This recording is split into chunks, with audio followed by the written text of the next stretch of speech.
Hi friends, Yashika tarot വേൾഡിലേക്ക് സ്വാഗതം. നമ്മളിന്നിവിടെ നോക്കാൻ പോകുന്നത് എന്താണ് എൻ്റെ ഫിനാൻഷ്യൽ ബ്ലോക്കേജ് എന്നാണ്. അത് നോക്കിയപ്പോൾ നമ്മൾക്ക് കുറച്ച് സ്പ്രെഡുകൾ കിട്ടിയിട്ടുണ്ട്. അതിൽ നമ്മൾ ഓരോ കാർഡിനോട് നമ്മൾ ഓരോ ക്വസ്റ്റ്യൻസാണ് ചോദിക്കുന്നത്. ഫസ്റ്റ് ഞാൻ ചോദിച്ചത് എന്താണ് എൻ്റെ എനർജി എന്നാണ് ചോദിച്ചത്. അപ്പോൾ നമുക്ക് കിട്ടിയിരിക്കുന്നത് വീൽ ഓഫ് ഫോർച്യൂൺ ആണ്. വീൽ ഓഫ് ഫോർച്യൂൺ പറയുന്നത് നിങ്ങളുടെ സാമ്പത്തികം നിലവിൽ ഉയർച്ച താഴ്ചകളുടെ ഒരു ചക്രവാളത്തിലാണ്. ബാഹ്യശക്തികൾ സമീപകാല അസ്ഥിരതയ്ക്ക് കാരണമായേക്കാമെന്ന് ഈ കാർഡ് സൂചിപ്പിക്കുന്നു. പക്ഷേ മാറ്റം ചക്രവാളത്തിലാണ്. ഇന്നത്തെ ബ്ലോക്കേജ് നാളെ മാറിയേക്കാമെന്നാണ് വീൽ ഓഫ് ഫോർച്യൂൺ പറയുന്നത്.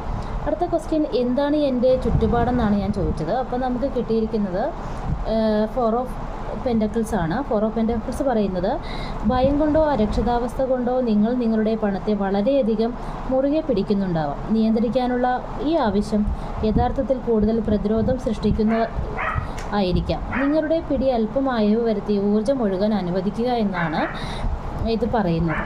ഇനി നമ്മൾ എന്താണ് എൻ്റെ ബ്ലോക്കേജ് എന്ന് ചോദിച്ചപ്പോൾ നമുക്ക് കിട്ടിയിരിക്കുന്നത് 7 ഓഫ് പെൻറ്റക്കിൾസ് ആണ്. അതായത് നിങ്ങൾ വിത്തുകൾ നട്ടുപിടിപ്പിച്ച് ക്ഷമയോടെ കാത്തിരുന്നു, പക്ഷേ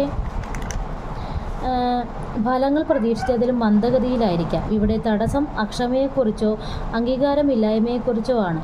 ദീർഘകാല വളർച്ചയിൽ പദ്ധതികളെ പരിപോഷിപ്പിക്കുകയും ചെയ്യുക എന്നാണ് 7 ഓഫ് പെൻറ്റക്കിൾസ് പറയുന്നത്. നമ്മൾ അടുത്തത് ചോദിച്ചതെന്ന് പറയുന്നത് എന്താണ് ഞാൻ ഇപ്പോൾ അറിയേണ്ടതെന്ന് ചോദിച്ചപ്പോൾ ദ എംപ്രസ് കാർഡാണ് നമുക്ക് കിട്ടിയിരിക്കുന്നത്. എംപ്രസ് കാർഡ് എന്താണ് പറയുന്നതെന്ന് നോക്കാം. സമൃദ്ധി നിങ്ങളുടെ പരിധിയിലാണ്. എന്നിരുന്നാലും അത് അൺലോക്ക് ചെയ്യുന്നതിന് നിങ്ങൾ സർഗാത്മകതയുടെയും സ്വീകരിക്കലിൻ്റെയും മാനസികാവസ്ഥയിലേക്ക് മാറണം. നിങ്ങളുടെ സ്വാഭാവിക കഴിവുകളെയോ ഊർജ്ജത്തെയോ പരിപോഷിപ്പിക്കുന്നതിനോ ഉള്ള ഒരു മനോഭാവത്തിലേക്ക് മാറണം.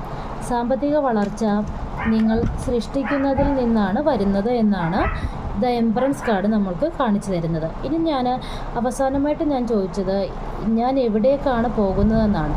അപ്പോൾ നമുക്ക് കിട്ടിയിരിക്കുന്നത് 10 ഓഫ് കപ്സ് ആണ്. അതായത് വൈകാരിക സംതൃപ്തിയും പ്രിയപ്പെട്ടവരിൽ നിന്നുള്ള പിന്തുണയും പ്രധാനമാണ്. നിങ്ങളുടെ സാമ്പത്തിക തടസ്സം പണത്തെക്കുറിച്ച് മാത്രമല്ല, വൈകാരിക ഐക്യത്തെക്കുറിച്ചുമായിരിക്കാം. ബന്ധങ്ങൾ സുഖപ്പെടുത്തുക അല്ലെങ്കിൽ നിങ്ങളുടെ മൂല്യങ്ങൾ വിന്യസിക്കുക എന്നാണ് ഈ 10 ഓഫ് കപ്സ് പറയുന്നത്.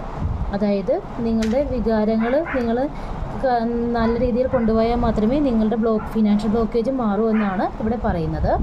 ഇതാണ് ഇന്നത്തെ എൻ്റെ റീഡിങ്. എൻ്റെ റീഡിങ് ഇഷ്ടമായിട്ടുണ്ടെങ്കിൽ നിങ്ങൾ എൻ്റെ ചാനൽ സബ്സ്ക്രൈബ് ചെയ്യുക, ലൈക്ക് ചെയ്യുക, ഷെയർ ചെയ്യുക. താങ്ക്